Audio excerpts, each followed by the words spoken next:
Alright, hello minders, welcome back to the Mind of Watercolor, and we're just going to start off this episode by looking at some photography.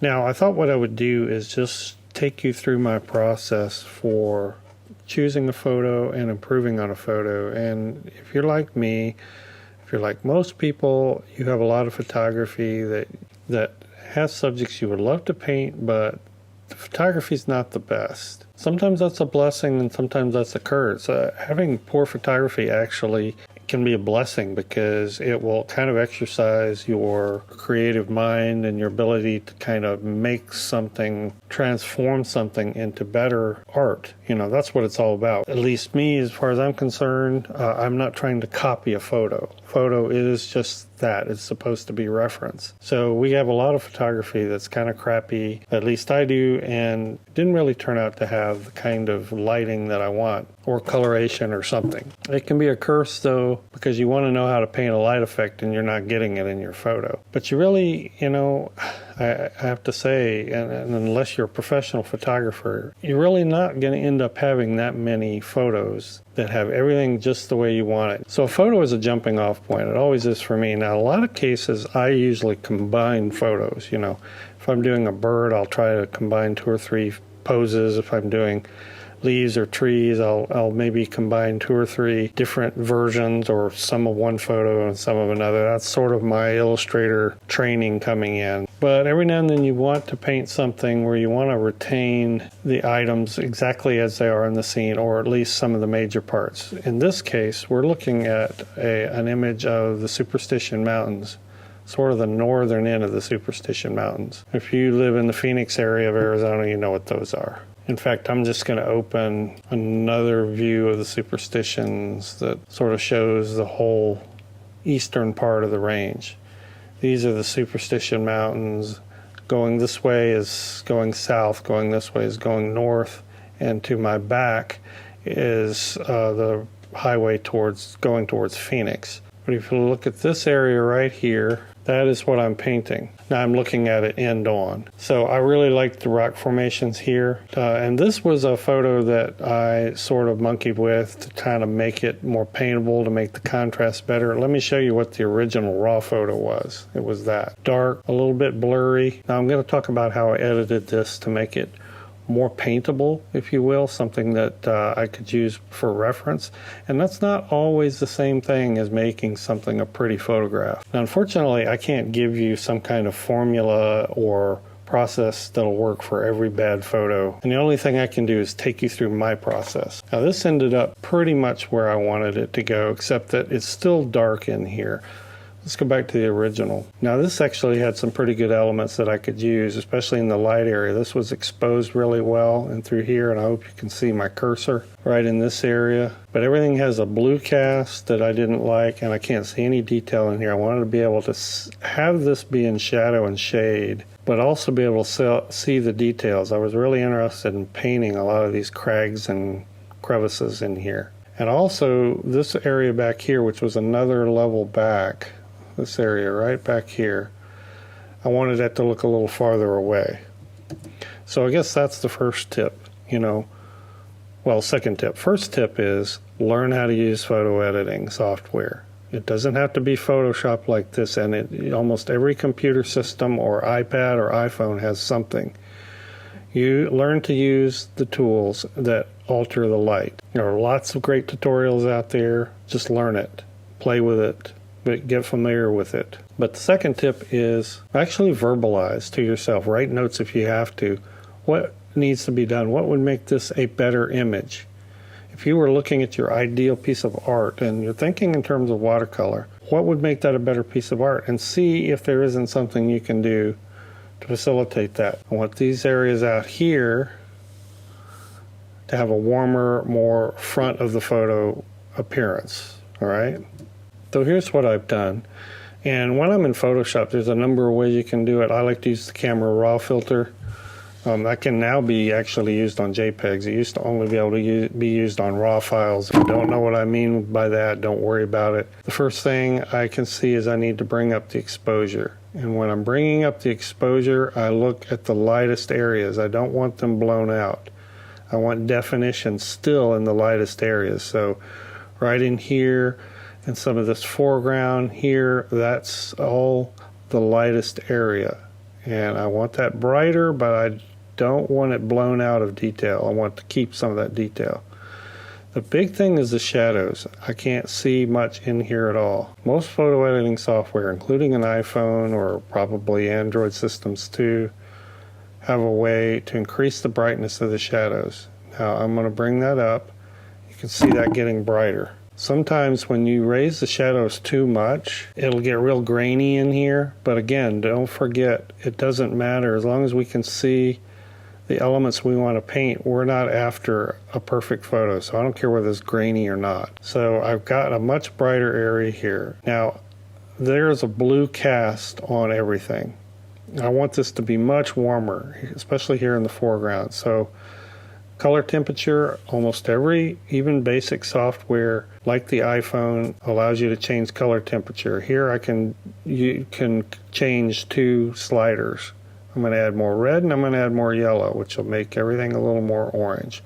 I don't really care about the green here. That's what you need to voice to yourself as you do this, is what do I care about? What can I figure out? I know how to paint greens. I know how I want to paint my greens. I don't really need a good representation of that. Where I'd like the photo to direct me more is in these colors up here. So that's where I'm going to concentrate my reference. So I've got a redder, oranger look, and I'm pretty happy with that. Now all of this looks a little flat in terms of contrast, so what I'm going to do is, Photoshop has a slider called clarity, and all clarity is it increases contrast in the midtones. Now, I can increase contrast, but it's going to raise my brights and my deeps a lot, and I can do that a little bit. What I want to do is increase clarity, so I'm going to do that, and you can see in the midtones I got a lot more contrast. Now my highlights are starting to get blown out.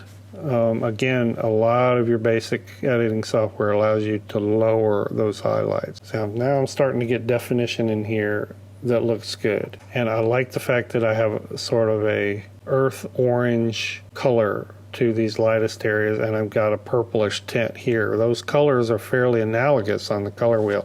I like doing that. If I get this area too blue, it doesn't look natural, and usually when you take photos, it sort of biases towards the blue a little bit. You got to have a lot of reflected blue light coming from the sky, and this is looking more like what I remember it my eyes seeing when I was actually there. So now I've got something to work with. I've got details that I can draw and paint from, and I like that pretty well. My only other fix is I'm going to go in, I'm going to sharpen. You can do this just about any software, and that's just going to give me crisper edges to see in the photo. What's important is giving you a good guide for color and contrast. And here's compared to my previous edit. This is today's edit. This is the previous edit. Let's look at it compared to how it was when I opened the file. Here's how it was when I opened the file. That's the raw file. Here's after the filter. Now this is a little washed out looking to me, but I think it's okay for painting. I think it's giving me the definition I want, and there's still enough contrast here in the shadows to make it look like shadow. And I'm interested in portraying this light, seeing detail in the shadows, and this will look pretty good in a painting, I think. It's a little bit too washed out and flat maybe for a photo, and again, it was not a great photo, but I think it's going to produce pretty good reference and produce results, give me what I need. And your second phase in editing your image is always in the painting stage. You can always increase contrast or intensity or omit things. That's the great thing about painting, and that's what makes it art.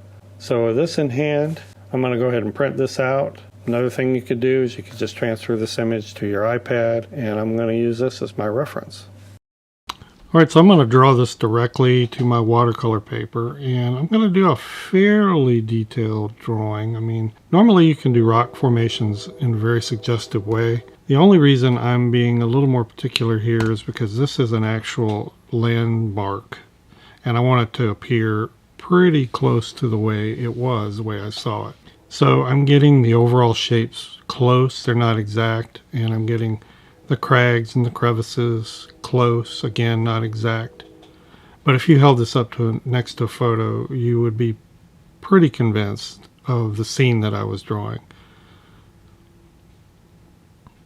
So that's what I'm doing here, and I just want to know where my edges are and where my zones of contrast are going to be. This is just an HB pencil with a 0.05 lead. Pretty typical of what I use.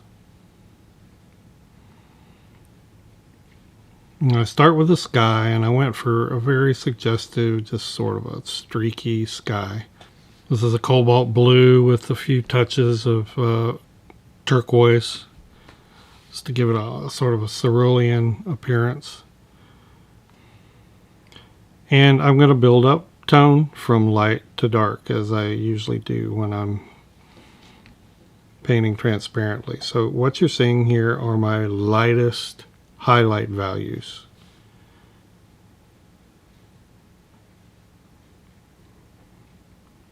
I've got a mix of nickel quinacridone gold and quinacridone rust, a little bit of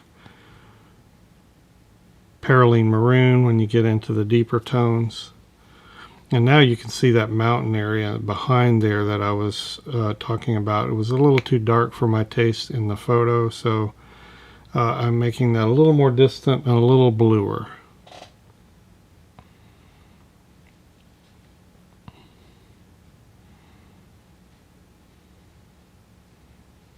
Now I do try to vary the mix a little as I go, just so it doesn't look too monotone. But this is one of the important stages, because if you clog up your highlights, if you get too much paint in your highlights and you paint transparently, in other words, you're not going back with gouache, you're really going to have problems. And when you paint transparently, that's the thing to keep in mind, is always where are the highlights, what are the parts I need to protect or paint around. Now as I've added the foreground, you can see here, you see a pretty even overall tone.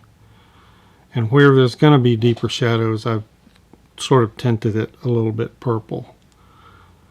And there will be passes coming where the shadows will deepen. I wanted to just barely suggest that foreground foliage. I didn't want to go overboard on that at all. So I want the focus and the detail to be in the rock. So I'm keeping this fairly washy where the foliage is in the foreground. And we'll do more on that later. But I don't do a lot more, to be honest with you. And while it's wet, I'm just dabbing in a few deeper values.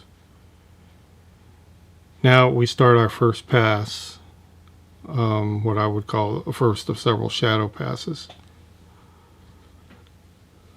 And I really loved the light in this scene, and that's what I wanted to make sure that I kept. And I want to give the effect that that light is hitting, but I also wanted to have fun detailing those crags and crevices in the rock. And I'm using various mixes of permanent violet bluish, Maimeirblu magenta, Perylene maroon, in the shadow colors.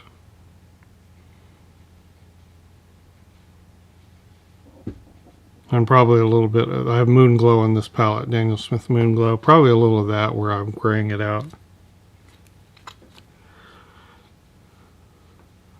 So this first pass sort of establishes those shadows and the edges where there's cast shadows towards the top, and you can see the rocks at the top. And I've delineated where those cast shadows are going to be. So that's a critical area. Those are critical areas to preserve.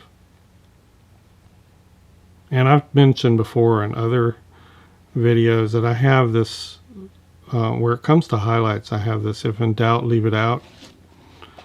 Meaning I'll leave a highlight area white if I'm unsure how dark to make that. It's easy to make it a little darker or add a little tint. It's very hard to recover highlights in transparent watercolor. Now we're getting into a second pass. And up there in the areas that I call the terminator, that's where the shadow crosses from shadow to highlight. you can fudge those a little bit. In other words, you can make them darker on the edge and then graduate to lighter. It's sort of a visual trick, but that allows you to keep the lower values a little lighter, but yet keep the contrast up on the edges. I'm just going to start modeling this foreground a little bit, getting some of that green in there. And as you've noticed, maybe my detail is starting to get smaller. I'm going from bigger shapes to smaller shapes, and now I'm starting to fill in tiny details. Add ground texture, add foliage texture to the ground. Try to make that ground look like it rolls a little bit. And I've got the shadow pattern fairly well established, or I'm getting there pretty quickly, and it's just going to be a matter of deepening it. There are shadows even on some of these smaller rock formations, so I'm putting those in. We're getting about to the deepest part, or the deepest value that you'll see in the shadows. And this is why I like to go gradually, because I just like to see, not make it darker than it really ought to be. You know, in the photo it just was too dark, but I want to get that shadow feeling. It's sort of a trade-off process. How dark do I go so it still looks like shadow, so I get decent pop and contrast in the piece, but at the same time I can see the details on that shadow side. And it's starting to take shape, I think. This is in my perfect sketchbook, by the way, so this is not really a frame painting. It's just something that I wanted to do as a memory. Had a great day here, a beautiful January day in Arizona. If you've never been to Arizona in January, that's a great time to go. Don't go in the summer. You've noticed too that I've made my shadows a little bit more purple. I pushed them on the color wheel more towards the oranges and the reds. I like analogous shadows better than I do opposite side of the color wheel shadows. And quickly I'm just gonna add just a few little stipple details just to let you know that that's foliage there in the foreground, along with a few sticks here and there. Really don't want to call a lot of attention to that. Now what I'm doing here, I'm adding some intense color right along the terminators. Where you have hot highlights on rocks and things, or anything really, if there are intense colors and you want to bring those color intensity up, if you paint the whole area, you'll lose your highlight. One area where you can add intense color is right along the terminator, just as along the area where it goes from shadow to light. And so I'm adding some deeper oranges right there. And you'll notice how it kind of tricks the eye into thinking they're still bright, they're still very colorful. So as you can see, your eye just picks up those little bits of deeper orange. And I'm letting them cross over into areas of the shadow, sort of as reflected light. And as per usual, I've stared at this for a day or two later, and this is the final result. Pretty happy with that. That's a pretty good representation of what is in my photo and what I saw that day. And it was well worth the changes I made to the photo, just to give myself a little bit better guide for accuracy's sake. I hope that gives you some ideas. Get into your photo editing software, such as you might have, and give it a try. Thanks everybody for watching. Thank you so much, patrons, for supporting this channel, and we'll see everybody in the next video. Bye-bye.